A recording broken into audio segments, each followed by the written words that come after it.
The global elite rely on a number of organizations to push their agenda. Many of us know about the work of the Council on Foreign Relations, the Trilateral Commission, the Bilderberg Group, and a handful of others.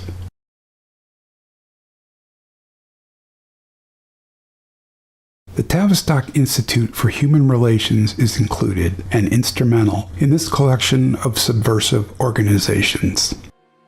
However, we rarely, if ever, hear about its role in mass brainwashing and shaping of public opinion.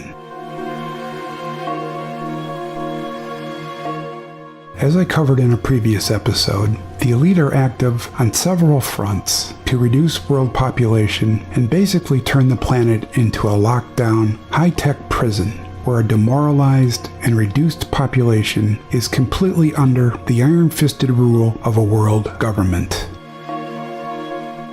This long-term agenda would not be possible without first conditioning and brainwashing populations into accepting and even celebrating their loss of freedom and servitude.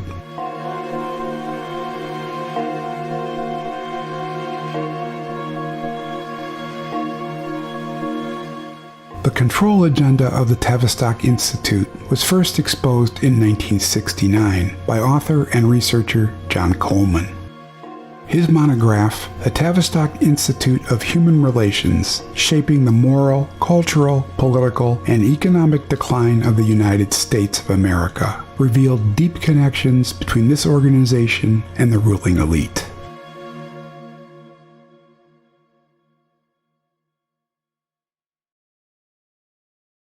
Tavistock emerged in 1921 at the Wellington House in England. This seemingly innocuous name served as a cover for Britain's War Propaganda Bureau.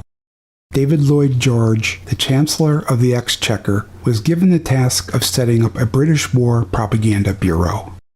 George appointed the writer and fellow Liberal MP Charles Masterman to head the organization. Members included H.G. Wells and Rudyard Kipling. A number of writers were put to work cranking out pro-war propaganda to promote and demand participation in the so-called Great War, now known as the First World War.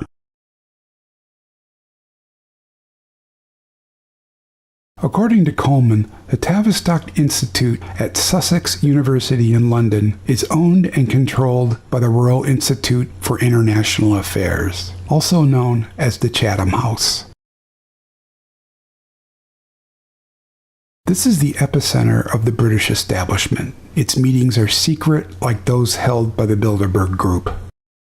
The Royal Institute for International Affairs is said to be based on the King Arthur myths. Financial backers of this organization included the Astor family. Its American equivalent, the Council on Foreign Relations, was funded by J.P. Morgan, Jacob Schiff, Paul Warburg, John D. Rockefeller, and others.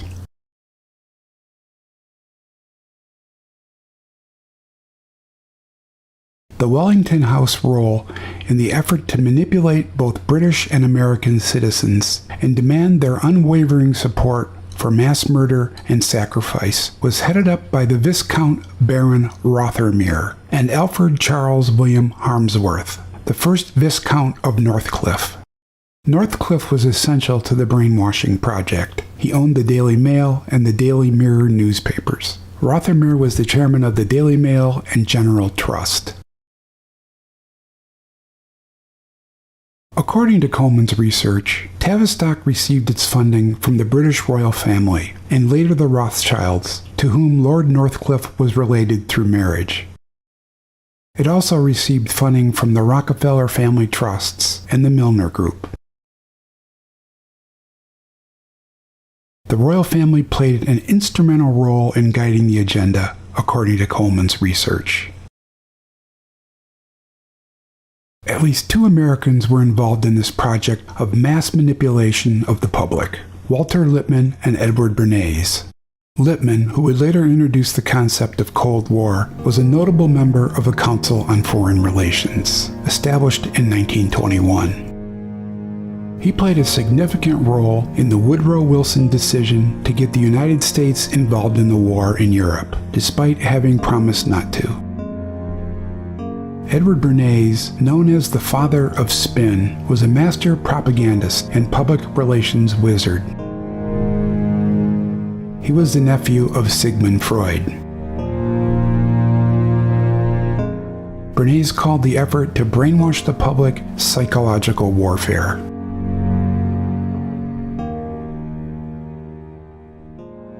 In 1937, Tavistock based its operations on German philosopher Oswald Spengler's book, The Decline of the West. Spengler argued the West is in rapid decline and ruled by what he called Caesarism, the state's prerogative of violence. Spengler said humanity would ultimately return to a more animalistic state, a sort of advanced primitivism.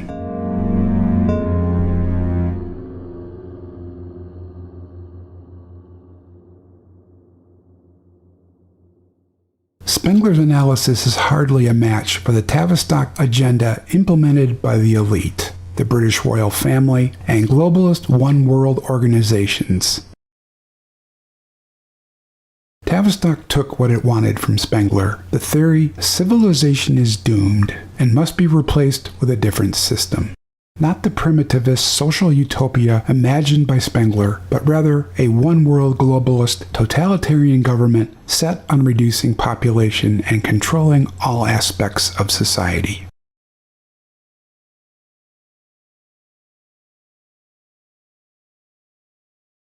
At its core, Spengler's thesis holds that alien hordes will arrive in America in increasing numbers, thus leading to a fall of Western civilization and its culture, law, and ethics. This legacy is linked to the Roman Empire and medieval Western Christendom that emerged from the Middle Ages to experience a number of transformative episodes such as the Renaissance, the Reformation, the Enlightenment, the Industrial Revolution, and the advancement of scientific knowledge. In Europe, large numbers of Africans, Arabs, and others are flooding the continent, resulting in social and political chaos as two widely different cultures clash. This highly disruptive force has resulted in severe political polarization and the rise of nationalist groups opposed to continued immigration and asylum status.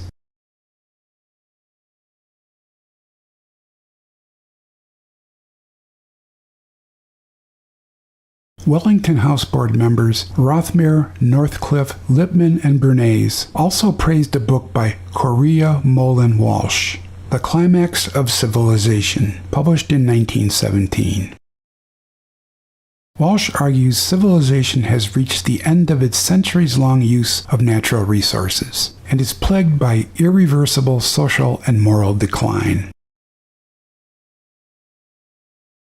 The author discusses topics that would later be taken up by the Club of Rome.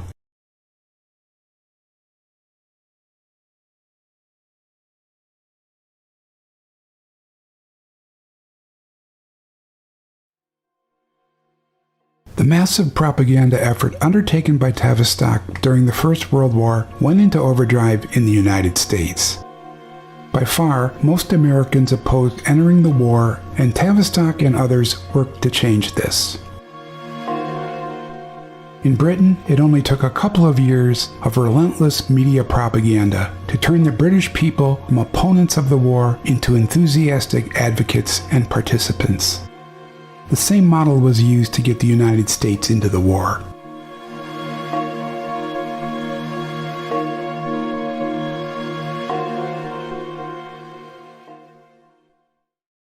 Propaganda warps perception and introduces new terms to demonize a shifting array of opponents.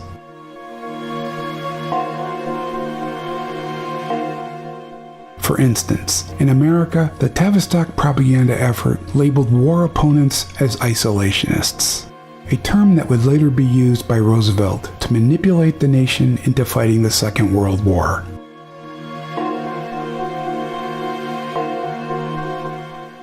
propaganda portrayed isolationism, which is in actuality peaceful and mutually beneficial relations, and aversion to becoming entangled in the affairs of other nations, as nothing short of treason.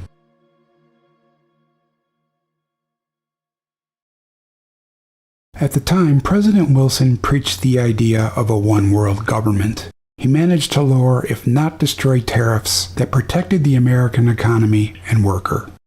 This so-called free trade, now center to the globalist ideology, resulted in American workers and companies being displaced and ruined by foreign trade. Most notably, British products that were made in India by cheap labor and exported to the United States. In order to make up for this lost tariff income, the U.S. passed the Federal Income Tax Law in 1913, thus passing the responsibility to pay for the lavish spending habits of professional politicians and their benefactors, that is to say, corporations and banks. As Coleman notes, this mandatory taxation is a Marxist concept not included in the Constitution. Wilson's lowering and removal of tariffs eventually resulted in the creation of globalist trade agreements under NAFTA, GATT, and the World Trade Organization. These trade agreements between governments and transnational corporations have resulted in dismantling the middle class, a key objective of Tavistock and its globalist supporters. Ushered in by Bill Clinton and his wife, not only displaced and impoverished American workers, it also produced a destructive effect on Mexican agricultural and small business operations, which in turn helped produce a surge of illegal aliens crossing the border in search of work and handouts by the state. In addition, this supposed free trade agreement provided a mechanism for large corporations to invest in China's growing economy. In return, China was allowed to access American markets. This further displaced workers who were unable to compete with what amounts to slave labor in China.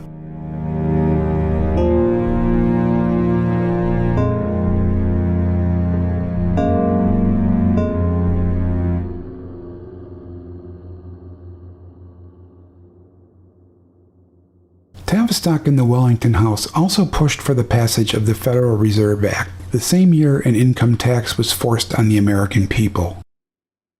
The destruction of the U.S. economy and the gradual impoverishment of the American middle class would not have been possible without the creation of the Federal Reserve, which controls and manipulates the money supply to benefit the 0.1% through ongoing upward distribution of wealth.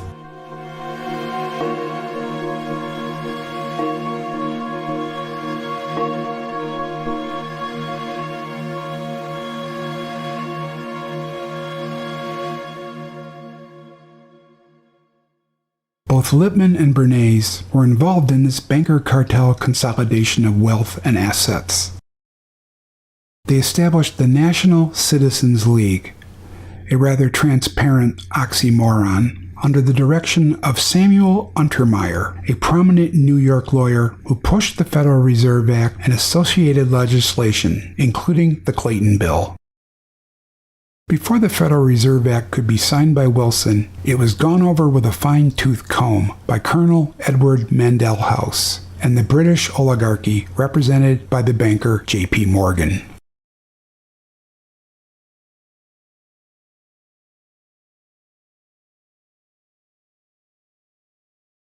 In 1957, Dr. William Sargent of the Tavistock Institute, who reportedly worked in tandem with the CIA on its MK-Ultra brainwashing experiments at the time, wrote a book with an improbable title, Battle for the Mind, A Physiology of Conversion and Brainwashing, How Evangelists, Psychiatrists, Politicians, and Medicine Men Can Change Your Beliefs and Behavior.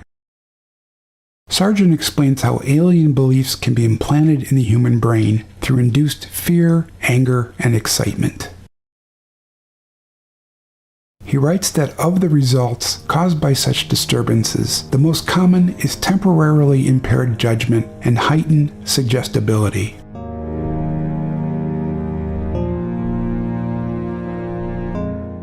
This results in what psychologists call herd instinct, and it is most prevalent during war, epidemics, and all similar periods of common danger, which increase anxiety and opens up the individual to mass suggestibility.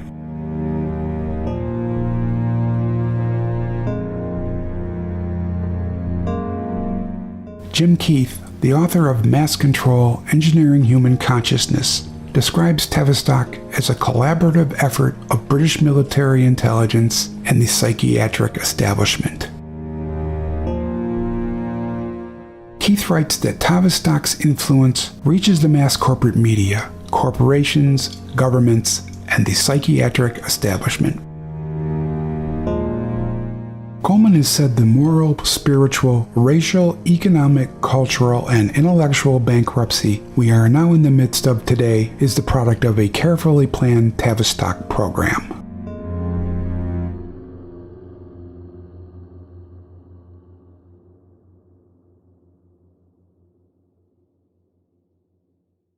In 1928, Bernays wrote in his book Propaganda that the conscious and intelligent manipulation of the organized habits and opinions of the masses is an important element in democratic society. Those who manipulate this unseen mechanism of society constitute an invisible government, which is the true ruling power of the country. This legacy of lies and manipulation in the name of war and a totalitarian world government is alive and well today. Every day we are slammed with fake news guiding us along a prearranged path toward our ultimate enslavement and the prospect of never-ending war and conflict.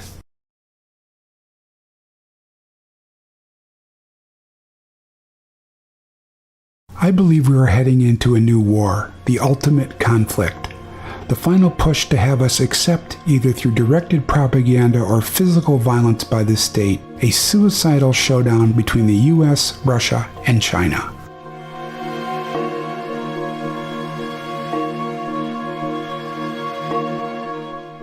If we survive this engineered war, we will all be swept into bondage. For as Henry Kissinger so aptly noted, if the orchestrated crisis, or a number of them piled one upon the other, are effective, the American people will run to the state and beg for protection.